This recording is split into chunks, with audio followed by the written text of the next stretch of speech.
Hi, this is Hot Girls Build Cults, the show where we explore the art of gathering, the business of belonging, and the people creating communities worth showing up for. I'm your host, Megan Lycan, storyteller, community builder, and lifelong people connector. Each week, we talk to the people creating movements, spaces, and communities that make you say, I want in. And guess what? You're invited. Let's get into it. Today's guest is someone who doesn't just talk about community, he builds it. Marcel is a serial entrepreneur and the founder of the Amsterdam Founders Club, where he helps entrepreneurs around the world build strong local networks and creates high-value connections in weeks instead of years. Marcel, welcome to Hot Girls Build Cults. Yeah, so excited to be here. So just a little bit of context, I met Marcel on Nomad Cruise, which is a conference on a cruise for digital nomads.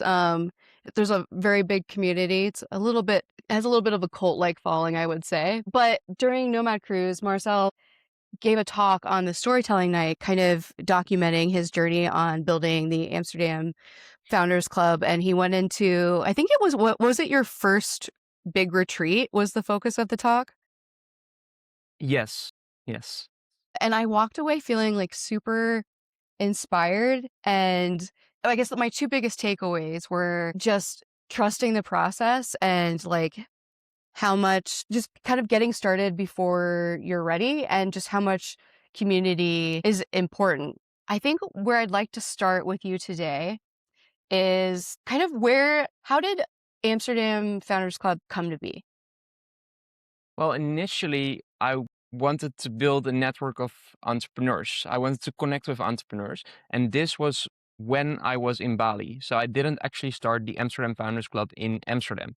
I started in Canggu, Bali, when I just exited a previous business and I wanted to start something new, but I wasn't really sure what, and I just wanted to connect with some fellow founders. And I started hosting events there, entrepreneur dinners, and those became quite a success there. So they were like weekly popular events. And yeah, I really had the time of my life hosting events there. But then at some point, of course, I went back to the Netherlands and I s- created a community there, applied the same process of hosting events for entrepreneurs in Amsterdam, but the inspiration came from Bali. I think it's super interesting that you started with founders dinners. Just because I think like in general, dinners are more intimate. They feel a little bit more like exclusive, invite only. Is that sort of how you started in Amsterdam as well before it turned into like larger events or speaking events or coffee meetups, things like that? Yes, I started with dinners, and you're right about all those benefits. And then also, it's very easy to do because a lot of the value comes from a nice restaurant and the other people that you invite. Where if you do like a retreat or like an event with speakers, there's actually other expectations of things that also needs to be done. Whereas dinner is so easy to provide value with. Right. So it's kind of like a lower barrier to entry because you don't have to bring the entertainment, the space, the ambience kind of like lends itself. Exactly, it's Um, one of the easiest ways to get started with events. yeah. I see a lot of just like on LinkedIn and through different networks and stuff, I feel like a lot of people are really leaning into different types of dinners as a community strategy at this moment, which I think is super cool. At what point did it make sense to shift from like that model, or you were craving more out of the experience, or like wanted to create more of like a container than the dinners? It was partly based on what people asked me, and it was partly also a desire for me to learn other things.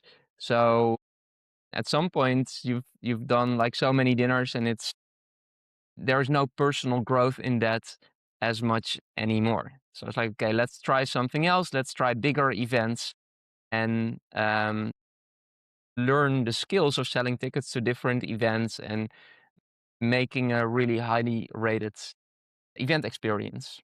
I'm curious, like, even from the beginning with, like, dinners, were you still, like, selling tickets around it, or is it more of just, like, a meetup at that point? So in Bali, no, because I was there on a tourist visa. You can't really do anything commercial. Um, and this is the case in many situations where you travel, right? You're not supposed to actually do commercial activities. So this was a pay your own bill kind of thing. And I do like the idea of having people prepay something to make sure that people actually show up. But in Bali, it has never been a real issue. I had an order form, so the groups were too big to just come in and order with the entire group. So they pre-ordered the dish, and that was often enough commitment for people to actually show up. Yeah. No, that's really smart. And I appreciate you kind of hanging out here at the very beginning with me because I feel like oftentimes when people are building community, like they're like, oh, I'm just going to build like an event and people are going to come. Like I'm going to have like a pitch night or a coffee meetup or like I'm going to have like a couple speakers and sell tickets. But like at that point, like you may not have an audience. It just, I mean, actually, I've actually had this experience. So as I've tried to kind of, build my own network here in Tucson is like I started with like a larger event and I'm like, oh, it's tickets aren't selling. So I appreciate you kind of hanging out here in the very beginning because I feel like, people are interested in like how to get started. I think it's super interesting that as a community builder, you're also a nomad. And so this idea of because oftentimes you think of like building a community or network like you're staying rooted in one place. And so I'm curious like how either you manage or maintain these communities when you're gone or I just your perspective around that in general. Well, I gotta be very honest, like while building the Amsterdam Founders Club, I was in Amsterdam for most of the time. So sometimes I went away for a little bit and then the team would host the event, but it was still a lot of back end work remotely for me. And I don't think I could have built the Amsterdam Founders Club not being locally there most of the time. Yeah, that's usually how it goes. Wherever I go, that's where the things happen, that's where the events happen. And when I leave, I could sustain it. And actually, that was the plan a little bit during my current travels in Amsterdam to have more frequent events. But I realized, like, okay, now that I'm not there, I'm not actually enjoying the experience. And I'm still having all the back end work, which is the things that I don't like sending all the messages and doing all the work to make the event a success. So, yeah, I've started to see it more as something that I do while I travel and while I'm there, and not necessarily something that needs to be sustained in every city and then be maintained by me. So that's why I'm also documenting the process so other founders can use the principles that I use, but I don't necessarily want to run the back end of communities in every single city in the world. Right, right. No, so yeah, it sounds like, having a team was like an intentional decision from the start.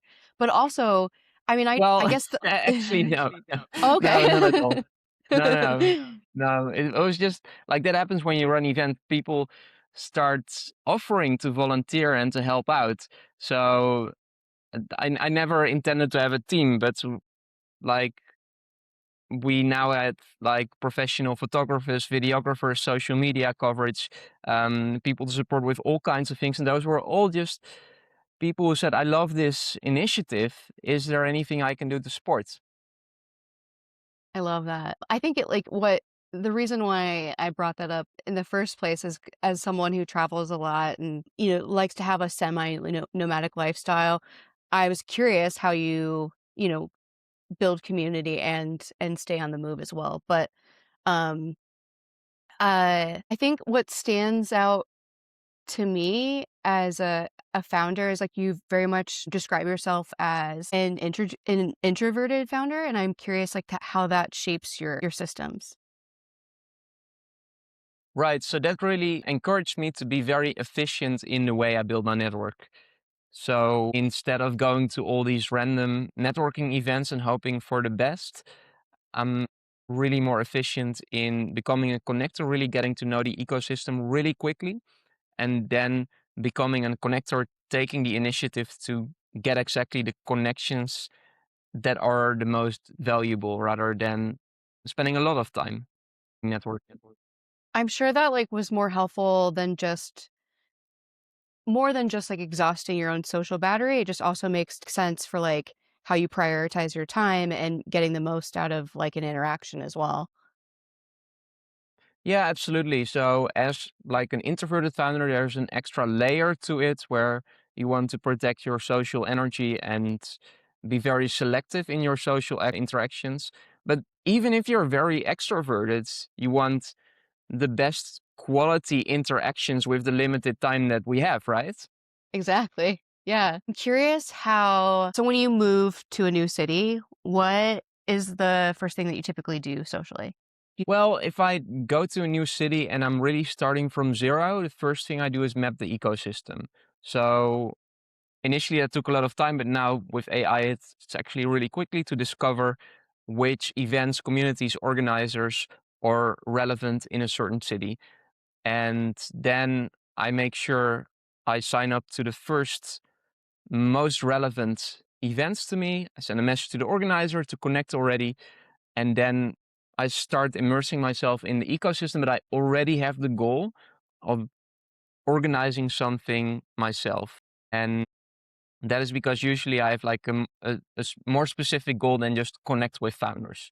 So let's say hypothetically, I want to connect with SaaS founders who are bootstrapped. There might not be a specific event for that, right? But those people might hang out at more general events. So I already have this idea to host something for a more specific group, and I would go to those events with that event in mind, and then yeah, if I meet the right people, already start inviting them. That's super cool. Yeah, so just kind of starting the conversation there. And I think I just love the intentionality across the board and just kind of sticking to this. I don't want to say framework. It is a framework, but like it's it's something that you found like works and it clicks and there's like a really cool curiosity about how you approach building these communities. How would you say you shortcut years of relationship building into weeks without it feeling transactional? I focus more on becoming a valuable person to be connected with rather than like going to all kinds of opportunities, events, and pitching myself all the time as an outsider. And the main way I do that is by just connecting people, by hosting events where relevant connections are made. Absolutely. So, yeah, so, like, in practice, that looks like just making introductions, like, in throughout conversation, they're describing, like, a pain point or a need, and you're like, "Hey, I know someone that I really think that you know, would benefit knowing," and just kind of let it go from there. Yeah, to a very limited extent. I usually only do that at an event where both people are there because otherwise I'm all day sending messages and making introductions. Like to do a really good introduction that actually costs quite a lot of time because you need to ask both people and then like costs a lot of time and doesn't scale. So like I either make introductions at an event or I host an event where a lot of connections can be made without me being the bottleneck of making those introductions. Right. You said something about, like, if a type of an event doesn't already exist, like, you'll create it. Are you at are you also kind of surveying the people at these events to see if it's aligned with what you're wanting to build as well? Like, you're filling a Oh yeah, gap or a absolutely. need? Yeah, like and otherwise if you want, let's say I go to Tucson and I want to host like let's actually give your example. Like you're building a community for hot girls building cults, right? Yeah, well, yeah, I guess, kind of like a women's social and entrepreneurship club. Okay, right. So that's yeah. So let's say that's not there already. There's nothing there. Like you're the first one. Like even if you knew that was the perfect fit for some of the people there, you would still need to reach those people and tell them about your events, right? And if you're coming in as a stranger advertising your event on the internet, yeah, I'm not sure if that looks legit and if a lot of people are going to sign up and you don't know who is going to show up, right? And if you go to those existing events and communities, you can actually look those people in the eye and see if it's a good fit before you invite them. And then you have also created a lot more trust. So maybe they will also invite someone in their network who might be a good fit for the event. Like those things happen more easily in person than online. So that's why I always start by going to in-person events. In your community, the Amsterdam Founders Club, like what keeps the founders continuing to come back outside of making connections? Is it learning experiences? Is it just that feeling of like building along someone else who understands them? Like what do you think like makes it a longer term commitment? The Amsterdam Founders Club at some point had this very popular monthly recurring event. It was called Founders Growth Night, and this was every second Tuesday of the month. And people already had this in their calendar as something to look forward to every month. So it really became this monthly consistent gathering. And of course, we had different content, different speakers, different learning experiences, but it was just part of the routine of every month being around like-minded entrepreneurs. Yeah. So it's just that consistency, that something to bring them back to focus each week, and seeing familiar faces, and just yeah, I guess like that understanding of growing along other people who are having a shared experience with them. Yeah, and I will say what you are doing is actually much better in a sense that you focus on a very specific target audience and you have a shared goal or mission, building a cult, building a community. That actually is a lot stronger than an Amsterdam Founders Club, which is very broad and everyone has their own business and their own goals.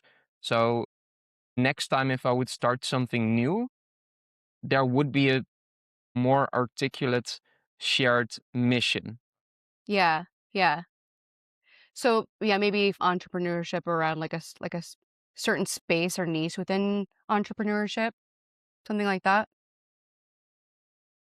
That and then also having the shared goal or mission. So in your case, it might be building a community. So you can actually see if you're making progress with that and you can have specific speakers and experts to help reach that goal. And that is much more sustainable than a community that's just a community. Yeah, yeah, yeah, yeah. No, that's super helpful. How much do you think access is about who you know versus how you show up in a situation? So like I'm thinking more along the lines of like someone who's coming to these events and trying to make the most out of a community, or yeah, a community or an event. Yeah, so it's, in my opinion, all about how you show up. Because by how you show up, you can get to know people, right? You can get access. Someone knows you and they don't like how you show up, you're still not getting access. Yeah. I guess like in your experience, like is it more about showing up with curiosity or interest or intentionality? Like what do you think is like probably the most important characteristic for showing up and getting the most benefit out of an event? Well, a lot of it is how other people feel around you. So, and that is also, in a sense, providing value, like how you make people feel. So, Yeah. That was a little yeah, it bit all meta, comes but I back was to like, how much I'm just value. curious. Like, you see a lot of people like, because I'm sure that you have conversations with your members that like, consistently come back. And like, I'm sure you have people saying like, man, like the Amsterdam Founders Club has had such a big impact on me. And you start to notice like maybe similar traits among people who really like benefit from the community versus people who are not as engaged, or, that don't come back. Like, I'm just curious if there's characteristics about people who show up that are really kind of making the most out of the experience. Yeah, the common denominator is really, yeah, I feel like I'm repeating myself, but the like the people who get the most out of it, they really provide provide the most value to those around them. And then by providing that value, a lot of good things keep coming back for them. And if people just come to take or to sell something, yeah, they usually don't get as much. Give a specific example, so they would be like either making introductions at the event if they see two people who should really know each other. They're like forthcoming with helpful information, with tips, and often also they organize a little get together themselves. So whether it's after drinks or like a separate meetup, so it's not like rocket science to add value, and it's also about being a good listener in some cases. Like, some people are just there to talk a lot and they never check in with the people they're talking with if they're actually interested in the topic that they speak about at the moment. So it's also a little bit about conversation skills and just yeah, be a good, nice person to hang out with. Right, right. Yeah, no, I mean, I've been to so many networking events over the year, and you just always have people that are ready to take the floor and just talk about what they're working on, or it feels super transactional. Like there's just so little room for connection in those experiences. But something that I've noticed that kind of brings me back to this like dinner as a strategy is like even within like different Nomad events, whether it was like Nomad Cruise or Nomad Fest, I always felt like the most meaningful interactions or you met your people were those like unconferences or the ad hoc dinners that would just kind of pop up throughout the week. Like the dinners were really your opportunity to like get away from like the massive crowd and sit down and talk to people and really get to know them and build those meaningful connections that actually turn into something, whether it's like your future business partner or um, a lifelong friend. So Absolutely, and still credits to the organizers of those big events because they make it possible to have these unconference and breakout experiences. yeah, yeah. Like I always found so much more value in those moments than, largely like the talks or anything like that. So, yeah. I guess let's talk a little bit about, what you're working on now. So, the Amsterdam Founders Club is still going strong. What is your focus on right now? I know that you're traveling at the moment, and let's talk about what's on the horizon. Yeah. So I'm currently in Australia, so I'm as far away from Amsterdam as possible. And it's also to create space for me to document the exact blueprints that I used all of the time to build local connections. And yeah, I've titled that Super Connected Founder. And that's a blueprint for entrepreneurs that they can just use to make local connections and build their local network wherever they are in the world. So that's what I'm focusing on now. I'm working on it every day and yeah, making good progress. And you're launching it soon, right? Yeah, I've actually pre-sold it. So a lot of people actually bought it before it was ready, and that also gave me some motivation to make it and a deadline. So yeah, and it's released on January 31st. Okay. And it's positioned as a workshop, but it's not like a one-time thing. It's more of would you describe it as like a course or It's a mini course. Yeah, a it mini gives you course? exactly step by step. If you don't have a network or you want to build a new network in a new niche, like what do you do? How do you map the ecosystem and how do you become a connector that gets invited to things? Okay, amazing. Because I'll be releasing this podcast like mid-February, so I want it to still be relevant when I launch as well, so people can still access it kind of at any time. Yeah. Anytime, anytime. Perfect. I mean, I bought the course. Your messaging really resonated So with me, and I'm excited to have like, you in. I was like, I want to know how to start a community from scratch. Like anytime I move, like I want, that makes sense for me and what I'm building. And yeah, so I've seen it in action. Yeah, there's, as we discussed, there's a little bit of a lag on the line because of the ginormous distance between us. Sorry, I lost my train of thought, but I was gonna say I saw the course, but I've also witnessed your community and your presence. On Nomad Cruise, I think you hosted a couple dinners, so like I know that kind of what you preach, the frameworks that you teach are effective. So it was immediate yes for me. Yeah, and good that you shared that in Tucson specifically, there is some opportunity to improve this. So this will be a very good test case to actually apply this in real life. Amazing. Yes, I think that about wraps it up. I guess if listeners were to take away any piece of advice today, whether that is something that they should discontinue doing or should, one piece they should start doing, what would that be?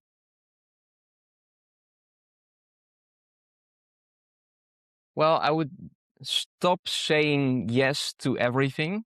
I know that's very popular advice among starting founders, but I would say that's not very good in networking. And instead, I would be more selectively making a plan of who you want to connect with and then be proactive in becoming a connector for those specific people. I agree with that very much. It's not a spray and pray sort of situation when it comes to making super meaningful connections. Yeah. Well, Marcel, I really, really appreciate you sitting down with me today. Thank you for being an early adopter on the podcast. I can't wait to see you on future Nomad experiences. And, if you're ever in Tucson, hit me up. I absolutely will. Yes, excited to see what you're building. Thanks so much. If this conversation lit something up in you, this is your sign. Share the episode, start the conversation, build the thing. And if you're creating community, hosting gatherings, or building spaces people actually care about, I want to meet you. I'm Megan Lycan, and this is Hot Girls Build Cults.